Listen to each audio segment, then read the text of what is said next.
আসসালামু আলাইকুম। পরিমাণ ও গুণগত বিচারে দেশের মাধ্যমিক পর্যায়ে মানসম্মত শিক্ষা বিস্তারে সবচেয়ে বেশি অবদান বেসরকারি শিক্ষকদের এবং বেসরকারি শিক্ষা প্রতিষ্ঠানের।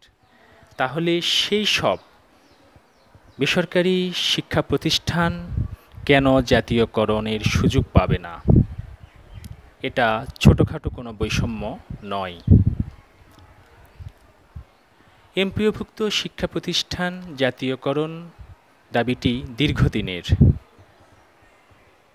বহুবার শিক্ষা মন্ত্রণালয় থেকে অনেকবার আশ্বাস দেওয়া হলেও বহুল আকাঙ্ক্ষিত জাতীয়করণ কার্যক্রম প্রক্রিয়া কখনো আলোর মুখ দেখেনি।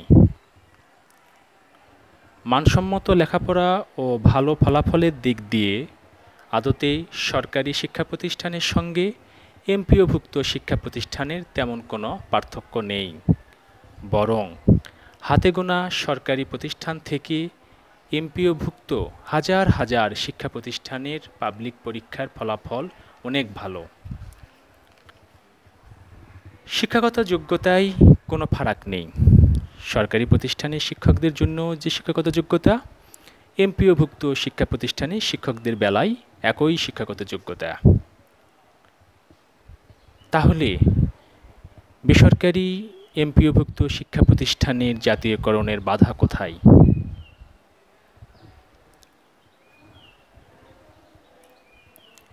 এমপিওভুক্ত শিক্ষা প্রতিষ্ঠানসমূহ জাতীয়করণ সময়ের দাবি।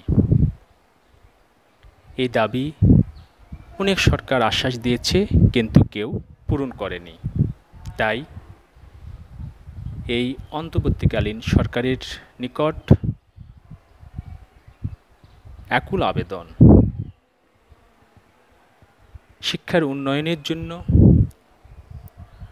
প্রতিটি এমপিওভুক্ত শিক্ষা প্রতিষ্ঠান জাতীয়করণ জরুরি। কারণ কোনো একটি দেশ উন্নত করতে গেলে তার শিক্ষাকে সবার আগে উন্নত করতে হবে। একটি দেশের শিক্ষাকে উন্নত না করে একটি জাতিকে উন্নত করা যাবে না। তাই দেশের সকল এমপিওভুক্ত শিক্ষা প্রতিষ্ঠানসমূহ অতি দ্রুত জাতীয়করণের আওতায় নিয়ে আসতে হবে। শিক্ষাক্ষেত্রে সকল ভেদাভেদ দূর করতে হবে। দাবি একটাই, জাতীয়করণ, মাধ্যমিক শিক্ষার জাতীয়করণ। সবাইকে ধন্যবাদ।